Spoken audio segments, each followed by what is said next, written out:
Friends, मैं पुष्पा यादव स्वागत करती हूँ आप सभी का अपने इस होम साइंस की क्लास में। तो स्टूडेंट्स, आज मैं आप सभी के लिए लेकर आई हूँ कक्षा 12 के गृह विज्ञान के महत्वपूर्ण बहुविकल्पीय प्रश्नों को, जो आपके बोर्ड एग्जाम के लिए बहुत ही महत्वपूर्ण रहेंगे। तो चलिए बिना देर करते हुए मैं वीडियो को शुरू करती हूँ। आज का पहला प्रश्न हमारा है, रेशमी वस्त्रों में चमक के लिए प्रयोग करते हैं। रेशमी वस्त्रों में चमक के लिए किस चीज़ का प्रयोग करते हैं? ऑप्शन ए नींबू का रस, ऑप्शन बी नमक का पानी, option C methylated spirit, option D इनमें से कोई नहीं। तो रेशमी वस्त्रों में चमक के लिए हम क्या प्रयोग करते हैं? मेथिलेटेड स्पिरिट, तो इसलिए ऑप्शन सी हमारा सही हो जाएगा। अगला प्रश्न हमारा है, रेशमी वस्त्रों को धोने के लिए किसका प्रयोग किया जाता है? रेशमी वस्त्रों को धोने के लिए किसका प्रयोग किया जाता है? ऑप्शन ए मुल्तानी मिट्टी, ऑप्शन बी रीठे का घोल, ऑप्शन सी साधारण साबुन, ऑप्शन डी सोडा। तो रेशमी वस्त्रों को धोने के लिए हम लोग जो है रीठे के घोल का प्रयोग करते हैं, इसलिए ऑप्शन बी हमारा सही हो जाएगा। अगला प्रश्न हमारा है, चावल व अरारोट का कलप किन वस्त्रों में दिया जाता है? चावल व अरारोट का कलप जो है किन वस्त्रों में दिया जाता है? ऑप्शन ए रेशमी वस्त्रों में, ऑप्शन बी ऊनी वस्त्रों में, ऑप्शन सी सूती वस्त्रों में, ऑप्शन डी कृत्रिम वस्त्रों में। तो इसमें चावल और अरारोट का जो कलप होता है वो सूती वस्त्रों में दिया जाता है, इसलिए ऑप्शन सी हमारा सही हो जाएगा। अगला प्रश्न हमारा है, कीड़े एवं फफूंदी से बचाव के लिए वस्त्रों में हमें डालना चाहिए। कीड़े एवं फफूंदी के बचाव के लिए वस्त्रों में हमें क्या डालना चाहिए? Option A scent, option B मिट्टी का तेल, ऑप्शन सी फूल, ऑप्शन डी मेथिलीन की गोली। तो इसमें जो है ऑप्शन डी हमारा सही हो जाएगा।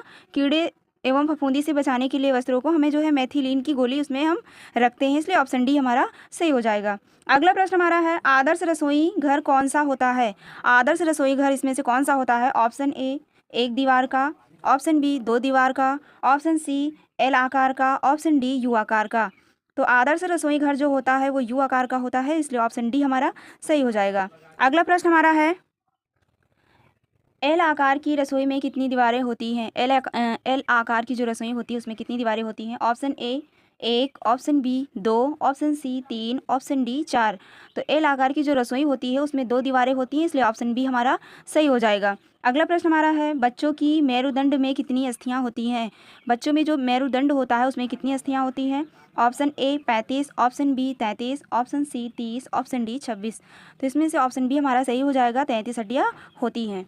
अगला प्रश्न हमारा है, गर्दन के भाग में ग्रीवा कशेरुकाओं की संख्या होती है।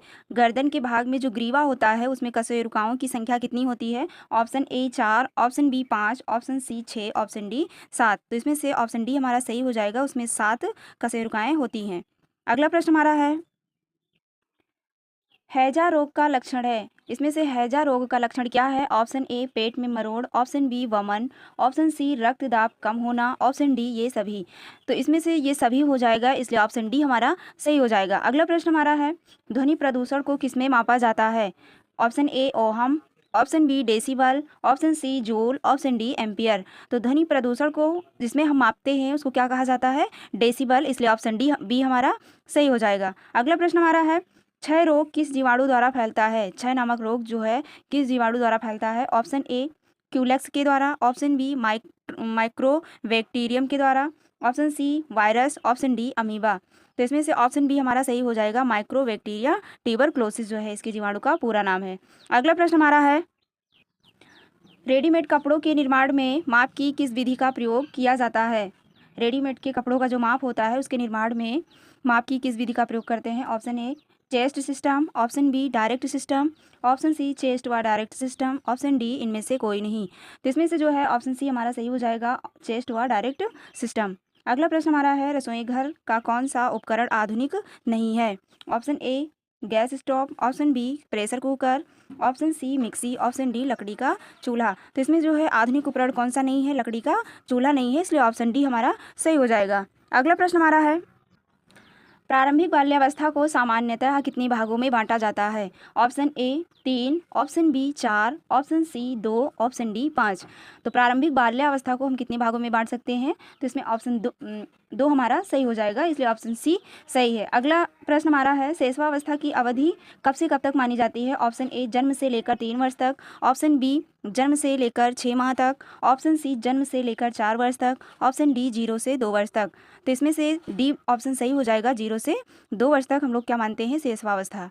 अगला प्रश्न हमारा है, लगभग 1 वर्ष का बच्चा किस किस पर निर्भर करता है? 1 वर्ष का बच्चा जो है किस पर निर्भर करता है? ऑप्शन ए अपनी माँ पर, ऑप्शन बी अपनी भाई-बहन पर, ऑप्शन सी अध्यापक पर, ऑप्शन डी अपने दादा-दादी पर। तो इसमें से सही ऑप्शन जो हमारा है वो ए हो जाएगा, अपनी माँ पर बच्चा 1 वर्ष का जो बच्चा होता है वो अपनी माँ पर निर्भर होता है। अगला प्रश्न हमारा है, वर्तमान औद्योगिक एवं मशीनी युग में भारत के पारंपरिक व्यवसाय इनमें से कौन-कौन से हैं? क्या हो रहा है उनके साथ? ऑप्शन ए अधिक फल फूल रहे हैं, ऑप्शन बी काफ़ी पिछड़ गए हैं, ऑप्शन सी पहले जैसे ही हैं, ऑप्शन डी ये सभी। तो इसमें से ऑप्शन बी सही हो जाएगा, काफ़ी पिछड़ गए हैं। अगला प्रश्न हमारा है, वर्तमान समय में सर्वोच्च न्यायालय ने किस तीसरे लिंग को मान्यता दी है? ऑप्शन ए अभावग्रस्त लिंग, ऑप्शन बी पारजेंडर या ट्रांसजेंडर, ऑप्शन सी आधुनिक विकसित लिंग, ऑप्शन डी समाज का एक तिरस्कृत लिंग। तो इसमें से जो सही विकल्प हमारा है बी ऑप्शन इसमें सही हो जाएगा, पारजेंडर या ट्रांसजेंडर। अगला प्रश्न हमारा है, खाद्य प्रौद्योगिकी के विकास के परिणाम स्वरूप हमारे देश में ऑप्शन ए रोजगार के अवसर बढ़ रहे हैं, ऑप्शन बी रोजगार के अवसर घट रहे हैं, ऑप्शन सी कृषि व्यवसाय को घाटा हो रहा है, ऑप्शन डी छोटे व्यापारी समाप्त हो रहे हैं। तो इसमें से सही ऑप्शन जो हमारा है वो ए है, रोजगार के अवसर क्या हो रहे हैं, बढ़ रहे हैं, इसलिए ऑप्शन ए हमारा सही हो जाएगा। तो चलिए आज की वीडियो में बस इतना ही। अगर आपको वीडियो पसंद आता है तो वीडियो को लास्ट तक जरूर देखें। तो चलिए मिलते हैं आपसे नेक्स्ट वीडियो में, तब तक के लिए धन्यवाद।